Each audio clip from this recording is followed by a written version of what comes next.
Welcome back to the Nerdrotic Podcast. My name is Gary Buechler. I am live in San Francisco, California, coming to you from nerdrotic.com, and down in San Diego is another Nerdrotic, Dennis Bithoulkas. What is up, man? I'm just trying not to laugh in our intro.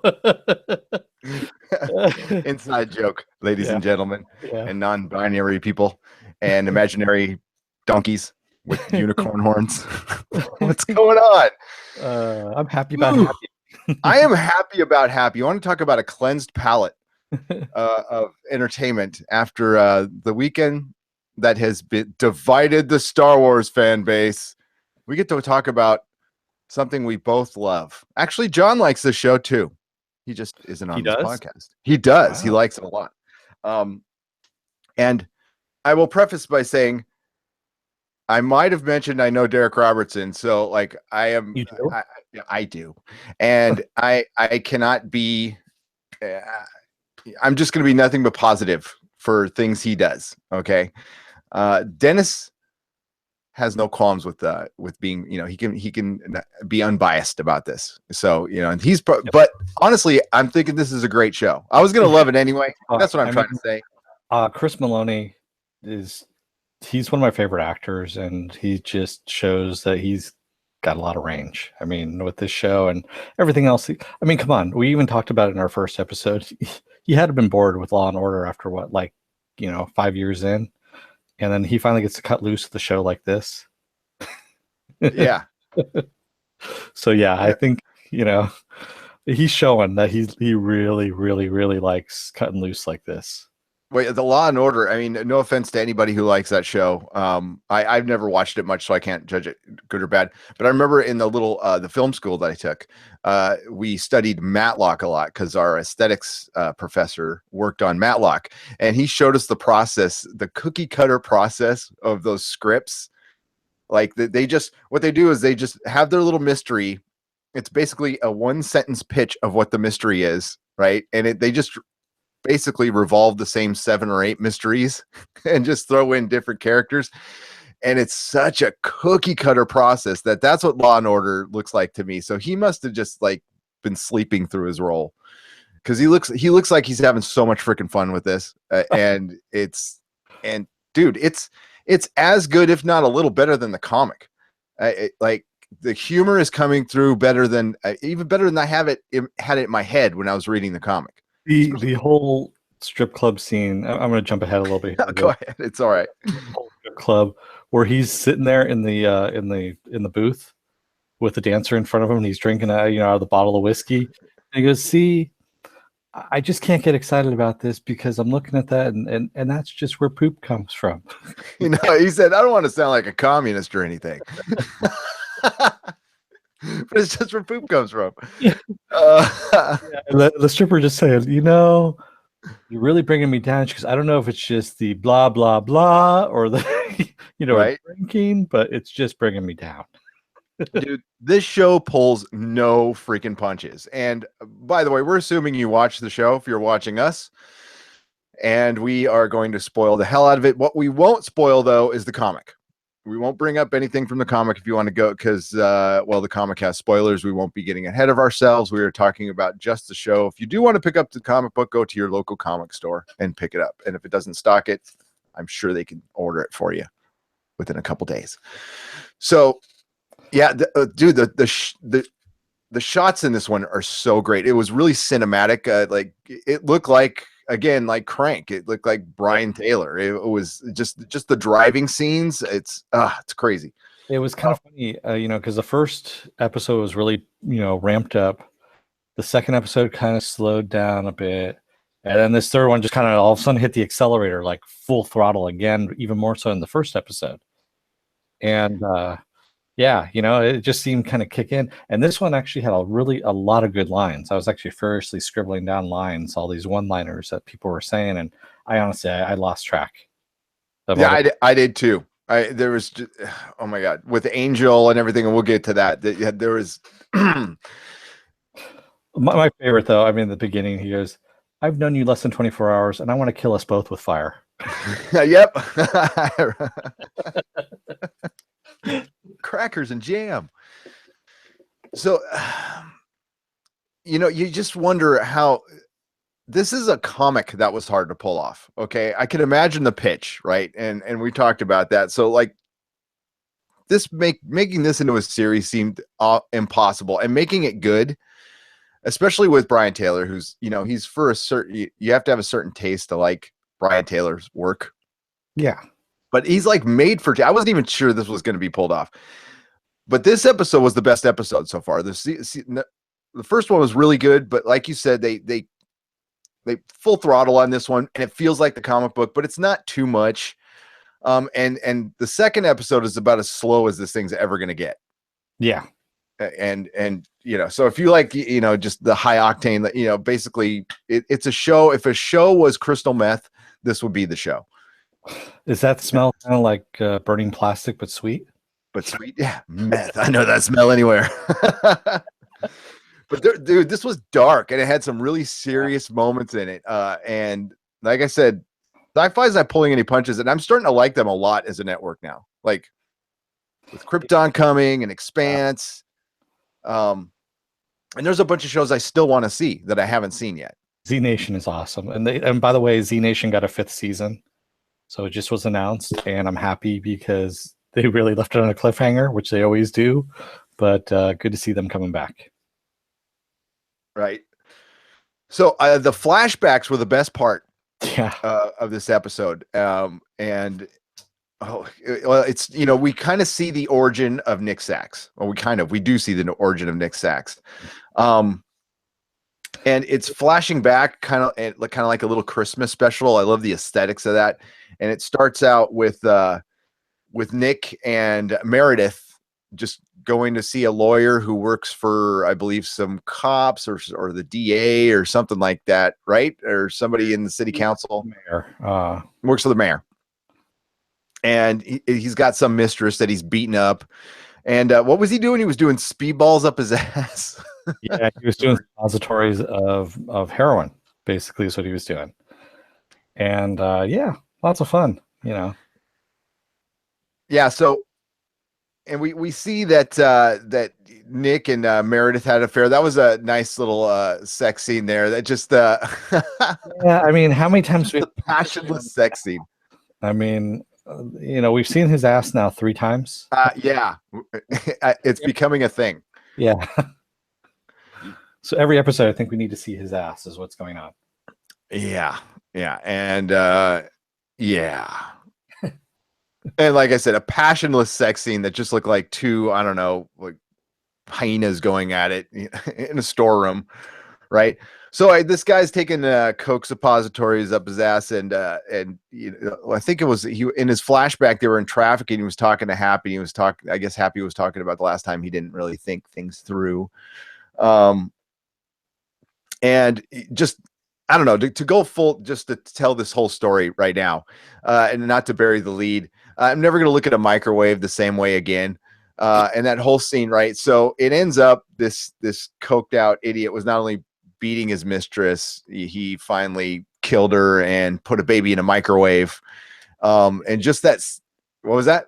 It was his baby because he knocked. Yeah, yes, it was his baby. So he put his baby in the microwave from his mistress. And that scene where it cuts to Nick watching the popcorn. Yeah. That was dark. That was dark, man. I was like, oh, wow. I was even getting uncomfortable, and I usually don't. I'm usually impervious to dark stuff, but whoa, that was bad. That was really, really bad. I don't know, man. This I don't know. It was the juxtaposition of like really dark, especially the stuff with Bad Santa, and I'm forgetting Nick's daughter's Haley. Yes, Haley was, oh my god. So he's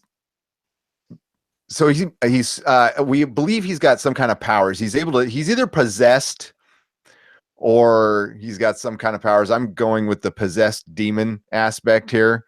Well, because they've insinuated that in the first episode. We get his backstory as well. We get Bad Santa's backstory. Well, supposedly. Yeah. And when Christmas was Christmas. Mrs. Claus being the old stripper at the North Pole Strip Club.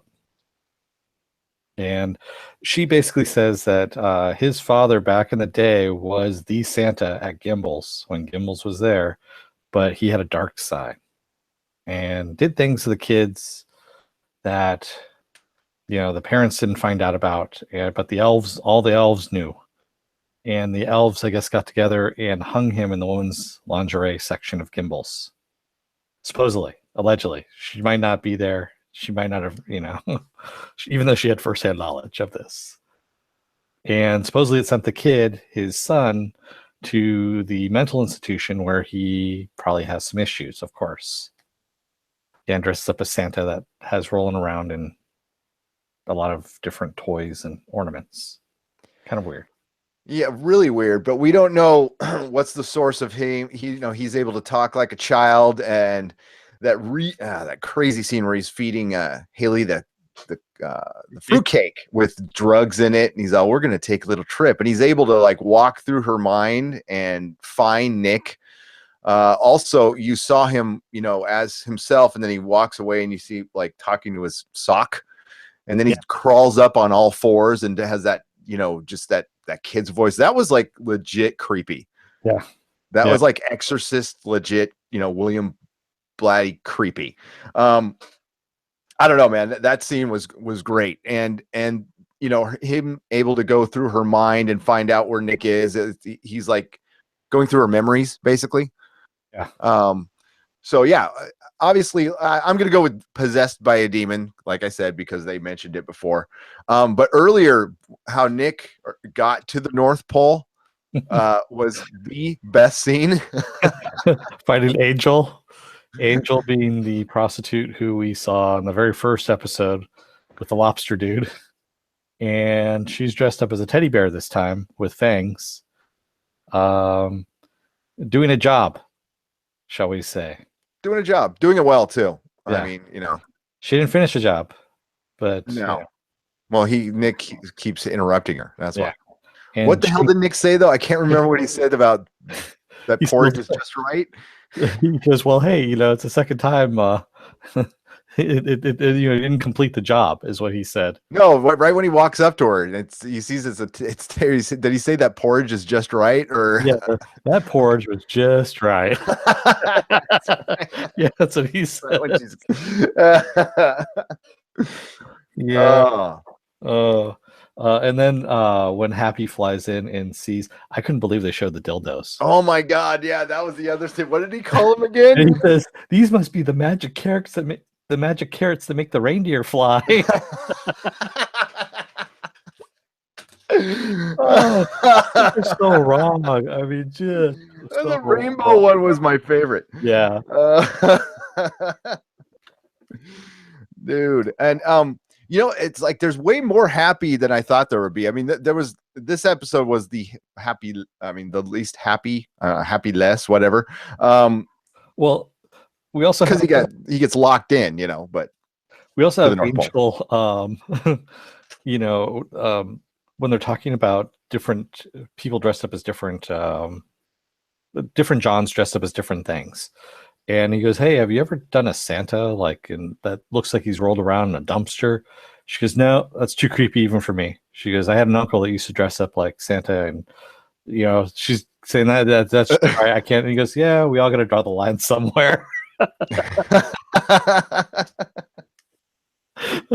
Oh my god, this show won't draw a line anywhere. Yeah, I'm telling you, there's just. And I also got to remember, I wrote down here was that Nick called the Gimbel's Santa that got hung the Gimbel's Pinata Santa. And I'm like, wow, man. I mean, this show, yeah, man, this episode just went everywhere. Peeing out in the street.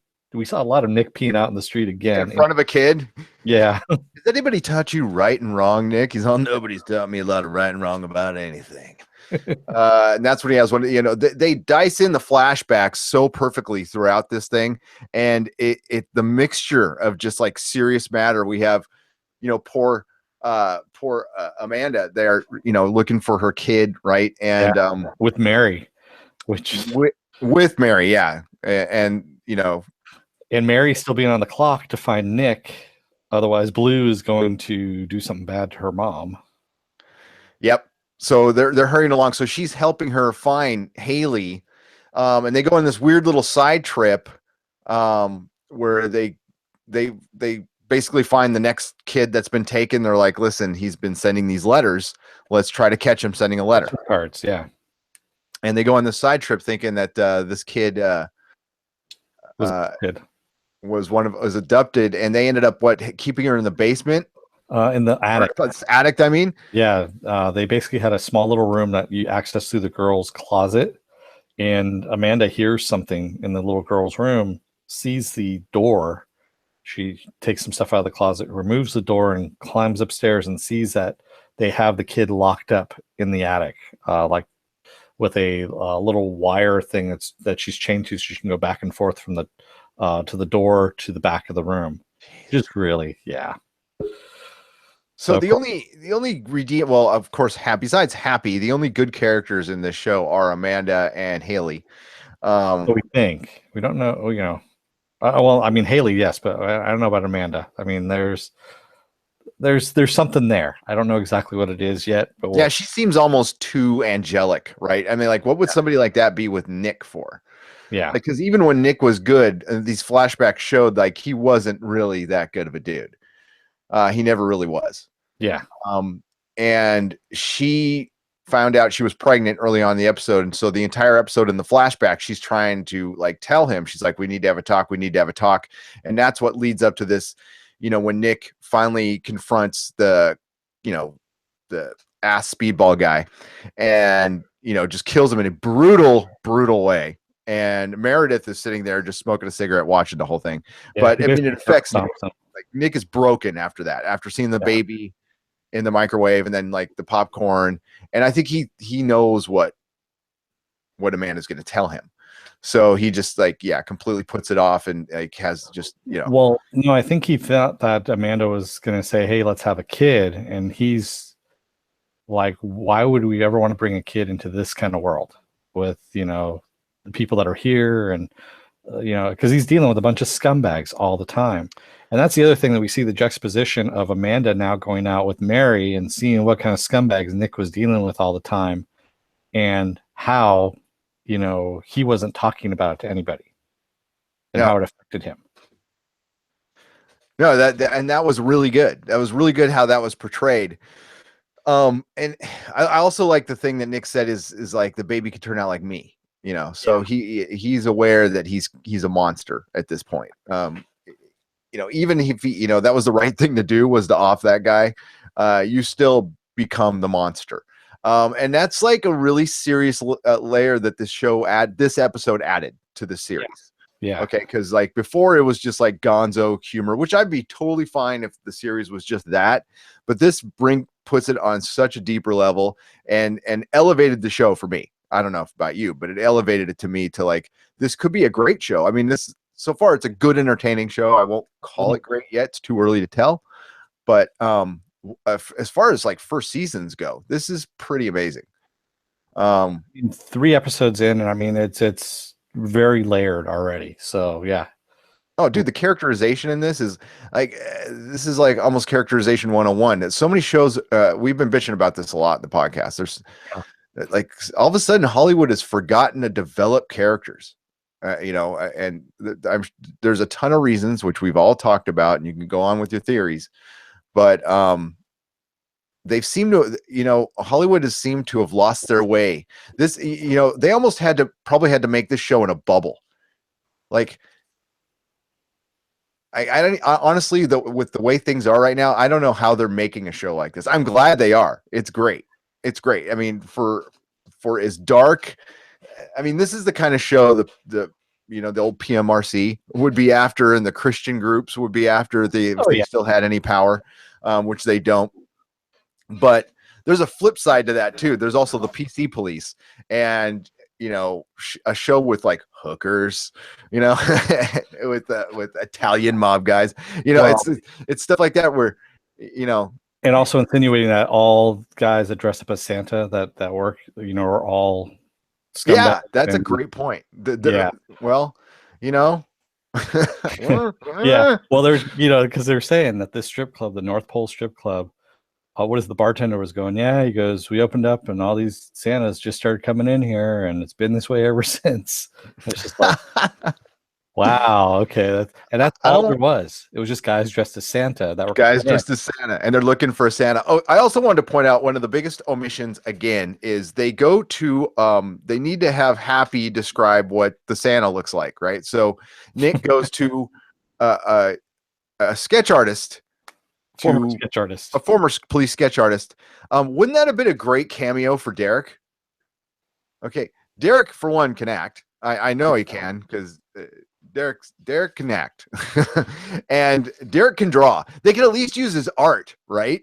They didn't even use his art. I was like, wow, that's weird. Yeah. Okay, maybe I'll have to ask Derek. I have no idea. Maybe he was busy. These things are on a schedule. So, or I would have. I don't know. I just thought that was a missed opportunity. But again, there could be scheduling conflicts. I know Derek doesn't live in Hollywood, and that was probably part of the problem. Um, Although it's not a problem for him. He lives in a wonderful neighborhood, and yeah, he's happy. So, yeah, I just thought that was weird. I don't know. And Did you think of that? Did you think like why didn't they use Derek's art? I didn't actually, but now you mention it, Okay. yeah, it'd be interesting. Well, if you can bring up an artist in a comic property, you use the. I mean, they've done that before. They So, have, yeah. yeah. I just didn't even think of it honestly. It didn't even dawn on me. I Or don't know. maybe it's this new saying that's down here. Maybe it's too much on the nose. God, internet. Um, And, Sometimes on the nose shit should happen. I'm just saying. Okay. I'm not going to let Flight of the Valkyries go into Thor ever. so this all culminates with Bad Santa finding Nick outside of the North Pole Strip Club as he's peeing in the alley, because yes, he pees a lot in this episode. Well, he drinks a lot. He Dennis. drinks a lot. Yes, he does. Well, he's got to lubricate his mind. So That's what he said. and Bad Santa proceeds to beat the crap out of Nick. He brings a crowbar with him, even. Well, this is after he found him in Haley's dream, right? So yeah. So yeah, he proceeds to beat the crap out of Nick, and Happy, steps in and realizes that Bad Santa is right behind him and turns and looks, and Bad Santa goes, "I can see you." And that's where it cuts to black. Or like, holy crap. yeah, that was a great ending, man. Yeah, very creepy too. Yeah, really creepy. I'm not surprised at all that he could see Happy. I wasn't either. I mean, yeah. I kind of figured that was going to be the case. That was, but it still was really freaking cool. Yeah, very, very creepily done. Yeah, the Bad Santa is legit creepy. There's a really good bad guy, and you're only as good as your bad guy. Patton Oswalt's voice of Happy is, you want to talk about on the nose. I mean, that is freaking on the nose. Yeah. And but what carries that is Christopher Maloney is doing, like, not that I give a crap about the Grammys, but I'm serious, Grammy level work in this. He's freaking funny. He's dark. Yeah, the range in this show is it's freaking great. And I'm like looking forward to this every Wednesday now. It's not like I don't look forward to shows, but a show's a show. When it's on, I watch it. I'm cool. It's not like something I think about all day, but this is like one I'm looking forward to, and damn, I'm just surprised it's this good. Yeah, me too. I mean, so the guy who plays Bad Santa, Joseph D. Reitman, that's his actual hair, by the way. That's not Santa hair. That's actually, I'm looking at a picture of him, and yes, he has that hair. He really hasn't done anything. Like, he was in Crank High Voltage, by the way. So there is our, our tie-in with the director, and he really hasn't been in anything of note. I mean, American Pie 2, Jay and Silent Bob Strike Back. He's just played all these small little roles. This is actually, I would say, like his breakout role, to tell you the truth, out of everything that he's been in. Well, no, there's okay. So in Hollywood, there is lots of cliques. Okay, so there's a group of people who are always extras, right? There's this like clique of like 20 or 30 people who are extras and everything that are never going to Oh be yeah. stars. There's also a group of like Hollywood freakazoids, for lack of a better term.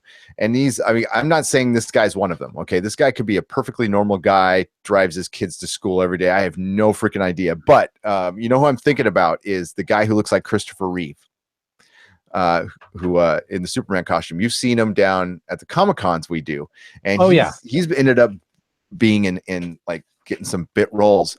And there is a book of freaks, and like sometimes these guys are homeless. Again, that's unfortunate. I don't mean to call them a freak because they're homeless, but a lot of freaks own homes too. Okay.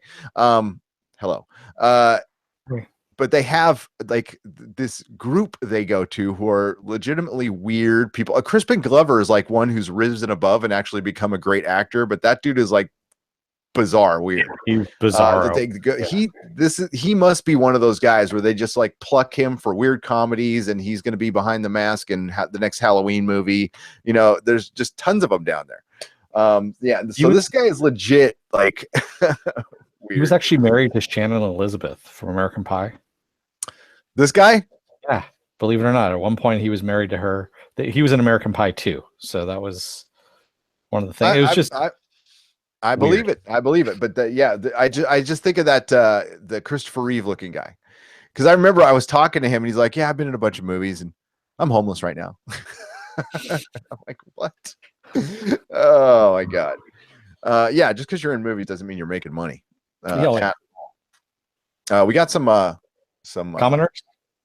Commenters. All right, I'm gonna sift through these.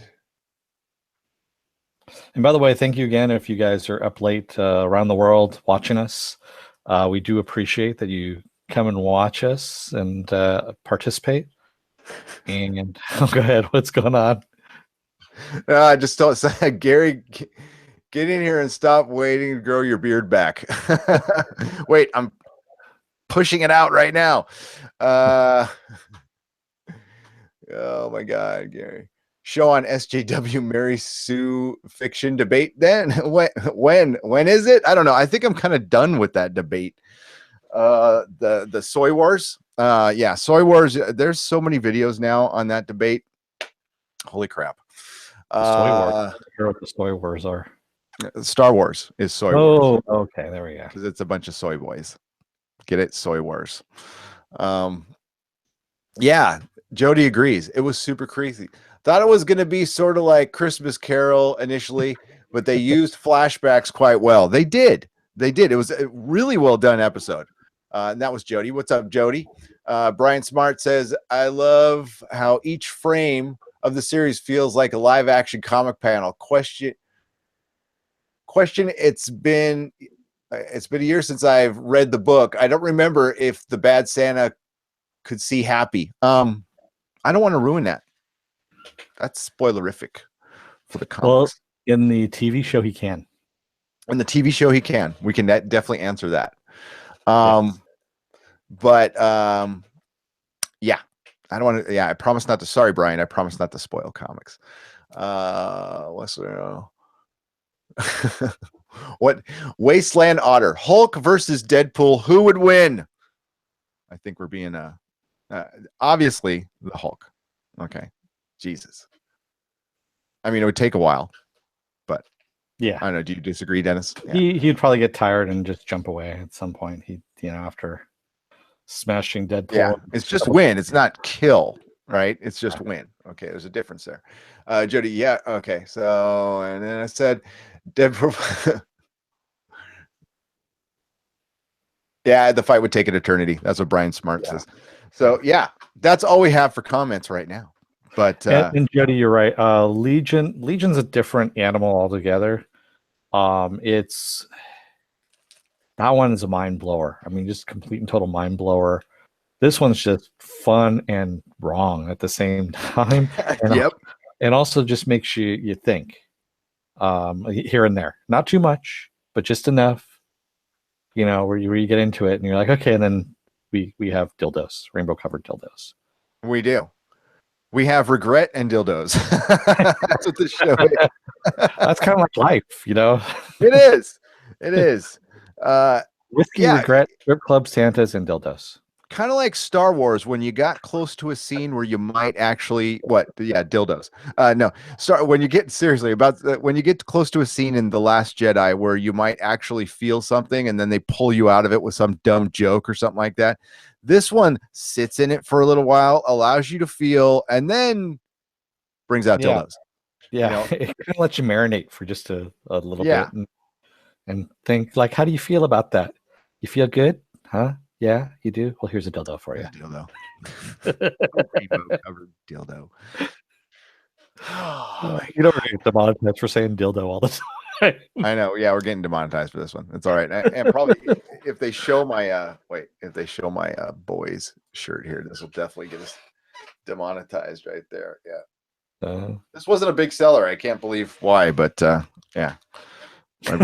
So Derek, so Derek, due to scheduling conflict, is not going to be able to join us on the happy episodes. Okay, but he's going to join us in January to talk about the boys. So we're going to talk about the boys and just comics in general. And that will be first or second week of January. And it's going to be live. Okay. He's going to join us live. So we'll be able to have questions, talk to trolls, all kinds of stuff. He did feel really bad, though, that he couldn't join us. So he sent us a prize pack that we got to figure out how to give away. We'll figure it out by the last episode of Happy. I'm not going to figure it out right now, but I just want to show what he sent. You got a sketch of Happy. Sweet. By Derek. Yeah, right. And then you got we got Happy 1 through 4 with the variants, and it's got like a little Happy sketch on it. And yeah, and they're all signed and everything. So it's all the variants. Look at that. And last but not least, we get the Art of the Boys covers that is signed somewhere. So yeah, signed by Derek right there. So very cool. Very cool. Little. He did not need to do this, by the way. That was very cool of him. So, yeah, folks, we'll figure out how to give that away at the end of the series, which is going to go on for what have we got? 8 episodes? I can't even remember now. I think it's 8 episodes, if I'm correct. Yeah, I can check right now since we got a minute. Yeah, it's going to be 7. 7 episodes. 7 episodes. Oh wow. Okay. Yeah. So the last one airs. It doesn't even say when. It's going to be January, more than likely. I think it just goes straight through. I don't know. We're taking a break. It does. Yeah. There's no breaks. It's going to be January 17th. It's going to end. That's great because that's going to take us through to a lot of different shows. And like honestly, we're not doing very much right now. We're doing Runaways and Happy, 2 comic properties. Doing Agents of S.H.I.E.L.D. on Friday. Yeah, we're gonna do Agents of S.H.I.E.L.D. on Friday. We're gonna give it a shot. What the hell? It's gonna be part of our Friday Night Live if we have time to watch it before 8 o'clock. Hopefully. Hey Gary, you got a request about Star Trek Discovery. Gary, not to change the subject, but do you find the same problem with Star Trek Discovery is the same thing wrong with Star Wars: The Last Jedi? Absolutely. Yes. Yeah, it's breaking fandom. And it seems like it's on purpose. John and I have talked about it at length. Dennis and I talked about it at length in the last podcast, but definite yes. There is a lot of reasons for that. There's the obvious political reasons that are going on, but I think it's deeper than that. I think they don't want to be mired by canon anymore. It's too much work, and also I think there's just a straight up lack of talent. Yeah. I think it's just a lack of talent. Like Akiva Goldsmith is writing Star Trek Discovery. Now that guy wrote Batman and Robin. I don't need to say anything more than that. I really don't. Like how that guy still gets work is beyond me. Because I know more talented people at where I work and nobody writes there. So yeah. It's definitely the same problem, except there's a lot of because there's a lot of critics who say Star Trek Discovery is good. There's a lot of fans who say it's good, and if it's good to them, that's cool. I don't mean to disrespect that at all, but it's just not good to me. So maybe they're just not making stuff for us anymore. You know what I mean? Like the thinking person. Yeah, uh, Jody said it here. He says, nostalgia critics, Rogue One episode put it this way: they want to make us feel just enough to like the characters and premise, but not enough to be too overwhelming. True. I think it's just more along the lines of they're cashing in an idea and they're just hitting the highlights of everything, but um, not having enough talent or experience in order to do a good story, and instead are just like I said, just hitting highlights. So it seems like, and the way I equate this is there was something in an old um, before Robot Chicken came out, they actually used to do this in a comic called Toy Fair, and it was called Twisted Toy Fair Theater. They actually had a little it's almost like a comic in a way, but they were using the toys.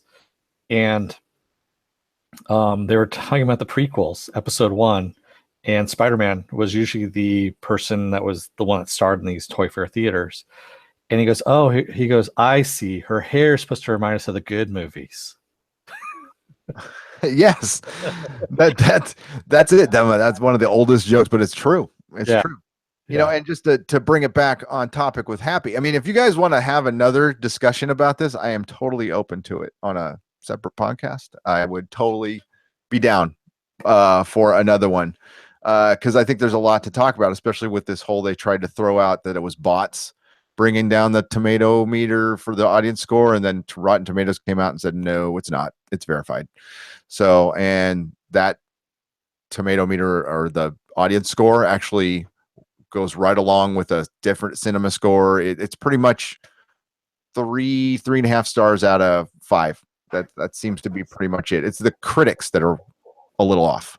yeah.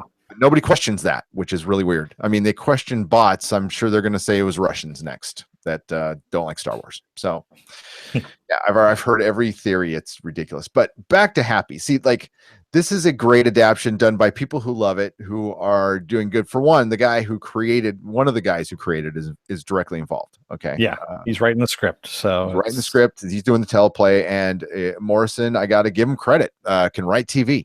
And not every comic guy can, but man, Morrison, I think people yeah. I think they've been missing out on that guy, and he's going to get tons and tons of work because of this, because this is a hit show now. This is their number one show, and this is a great show. And you know what? Star Wars can, they can have Star Wars. Yeah. Because we got Happy, we got Westworld, we got Mr. Robot, we've Legion. got Legion. Well, Legion's on Ash vs. Evil Dead. Legion's on Hulu now. I guess it's been on there for a little while. I just didn't know. And I watched 3 episodes last night just because I wanted to. And it's I like it better. That is such a great show. I cannot wait for it to come back. And I hope this damn Fox Disney deal doesn't jack it up. So we got so much to look forward to. Expanse. There's so much stuff better than Star Wars. Taboo. Taboo. Pretty much every TV show that we seriously cover. When I use that caveat seriously, I mean that for like one show that has an acronym of STD or STD. There you go. I'll just come out and say it. STD. Yeah. So movies aren't our thing anyway, and that's why, because movies aren't that great anymore. I think all the best talent's going to TV. All the best work is being done in TV. And I think we're just ready for longer serialized storytelling. Now, I might be biased towards it because I am an avid comic book reader. So I love serialized storytelling. So movies are just one and done. They're over so quick. I don't understand. It boggles my mind how, and I would, with much respect, that there's a ton of stations out there who do 8 videos a day on Infinity War. And I was getting a little chuckle. I was going through all the videos on the Snoke theories. Oh, go back and watch some of the They had an hour episode dedicated to Snoke. It's so funny if you watch it now. Oh my god. Yeah, just the way. Yeah, never mind. I'm not gonna. Yeah, no. We it sounds like we might need to do another one. If you guys are up for it, I am totally down. Ghost World is. He says, he goes, let's talk about this. It's actually big news of media. So, yeah. And yeah, a lot of people like Star Trek Discovery, Ghost World. and a lot of people don't. It's very divisive, just kind of like The Last Jedi was. So yeah, If I it's was all at like just the super casual fan, I probably wouldn't mind it. I wouldn't mind the Star Wars either. Like that's probably why a lot of people like the Star Wars. And I said that in my podcast is like that there's different Star Wars fans and we all see things differently. But I was there from the beginning. So like none of the kids today like even have any idea what it was like to watch it in the theater back then and how it was so different and and how so it influenced so much. it influenced so much. It was our Beatles, okay? It was our Beatles. It was our rock and roll. And what the kids are getting now is Beatlemania, cheap copies. It's terrible, but it might be good to them, and that's cool. Star Trek Discovery is the same way. Like I go, I wasn't alive when it premiered on TV, but I was watching it since I was a kid. Earliest memory is watching the old Batman and Star Trek on Channel 5 down in LA. And so, yeah, Star Trek Discovery is just a different beast, and they're making it for somebody different, and that's cool. That's totally cool. I've got the Orville, or I can go, like I said, I can go watch Expanse. There's stuff that's just better. I don't know how much original stuff is coming out. Everything seems to be adapted, but that's okay. That's all right. As long Expanse is pretty original. We've got Taboo. I mean, Taboo. Come on, talk about original stuff. That's actually pretty damn good. I have to admit. For a period piece, yeah, it's really different. It's semi-mystic historical drama. Yeah, you don't see that every day, and it's no. like it's not overwhelmed with the magic. It's just like it's sprinkled. It's sprinkled in there. Yeah, and our protagonist is an evil man. We like a lot. The self-proclaimed evil man. He is the devil. It should almost be called the devil's last good deed. There you go. All right, so yeah, sorry to get off topic. Happy is a wonderful, wonderful show that I love to talk about. It's not, it doesn't have the twists and turns of a Mr. Robot. It's just freaking funny. Okay, it's hilarious. I watch each episode twice, and I chuckle every time. And I am not going to unsee, magic carrots now. And make the reindeer fly. And Mrs. Claus, man, Mrs. Claus. I used to ride that pole when I was younger. I used to be just like you. Christmas. Oh my God, I had a girl that she reminds me so much of my old drug dealer from back in the day named Shay. She does. Oh, what was the other thing he said? She work at a Red Robin and sell meth out the back. Oh my God. Yep, true story. Mrs. Claus says, she goes, "I'd ride you 9 ways to Sunday." And Lick says, I wouldn't say no to that. Oh, man. That's just funny. I mean, it's wrong and yet funny at the same time. That's what this show is. It's wrong and funny. Gary, I got an inkling of it when they re-released the trilogy in 97 theaters. It was very different experience from watching a VS Betamatrix copies and the old yeah, it was, I still have my VHS copies of Star Wars, so I can watch my original versions, and I do have a VCR. Yes, I do. I have the original theatrical versions on DVD because they did release them on DVD. They did. On the special editions. So on Laserdisc as well. It was a Laserdisc copies that were done onto DVD. And yeah, they're shitty, but they're better than the VHS copies at the time. Yeah. They're a little bit clearer, and that's the only ones I've kept, honestly. Yeah, that's weird. A Laserdisc never got cheap, or it would have completely taken over. I don't have one right now, but remember those the videotapes that were flat, like LPs? They were like this big. They came out. They're right around the time of 8-track. Maybe you were too young. Yeah. So there was video players, but they were as big as a record. All right. And I had Spider-Man, the animated series, and Planet of the Apes. And my dad had that player, and it was tape. I'll break one out next pod. Wow. It didn't last very long, but it was weird technology. Because I had the Laserdisc player way back in the day. And it had, because you had to flip the Laserdisc. Yes, you did. Unless you were like me and you got the machine that actually had the head that would turn, and the Denon had the dual head laser thing, so it would go. Exactly. That's what I The have. I remember the multi-disc player you could play, like, it was, my God, it would cost $1,000 back in 87. And Yeah. it played, no, 80, it was 89, 89. 88. Yeah. Yeah, because it would play Laserdisc and CDs. Yes. Have this big tray come out, like you could put a pizza on. Yep. Good Yeah, times. I had the Pioneer, which would flip the the head on there, and Yes. you had to wait for like about 30 seconds in between the movie. It's Yep. which gives you time to go to the bathroom or whatever and come back Good and watch times, it. man. Yeah. Things are way better now. My kid Logan was like, "Were the '80s cool?" I'm all, "No, not really. They kind of sucked." This is good times, man. That's We why a had lot better of us meals did back drugs, because there was nothing to do. You know, those then. video games and those arcades everybody is nostalgic about. Well, your ass would go broke, and the games lasted like 15 minutes tops. And there's always some jagoff there who was good at everything. Yeah, right. So sorry, 80s rant. Yeah, we're gonna let this one go I'm before it goes old. totally off the chain. Yeah. So I guess we're gonna be next Friday. We're gonna be talking about Agents of Shield and a lot more Star Wars. Okay. I thought we were gonna put that one to bed, but if y'all want to talk about it some more, I can talk about it some more. We can talk about the bots.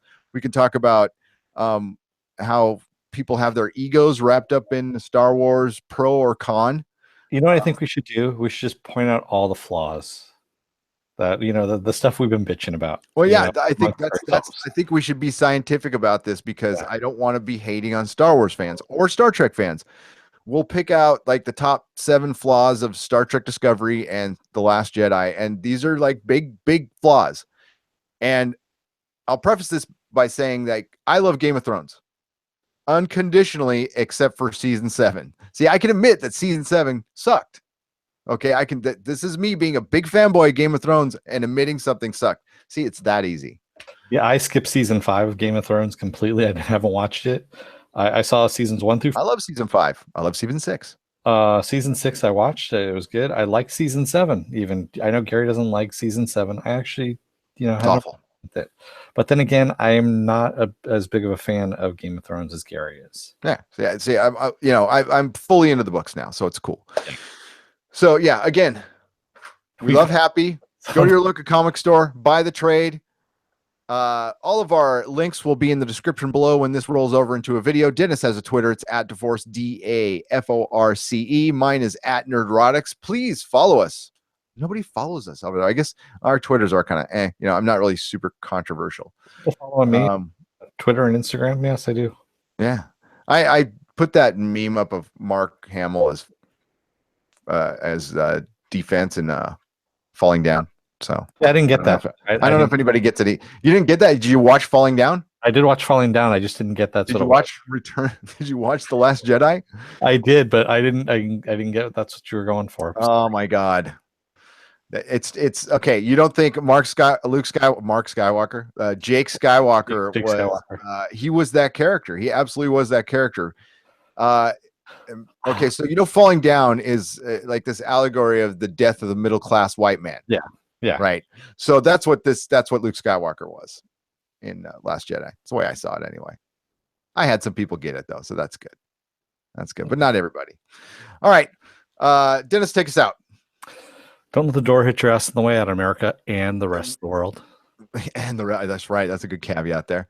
And may the small folks sing songs of your greatness in every country. Good night, everyone. Thanks for chatting. Thanks Bye, Jody. Bye, Brian. Bye, Ghost World.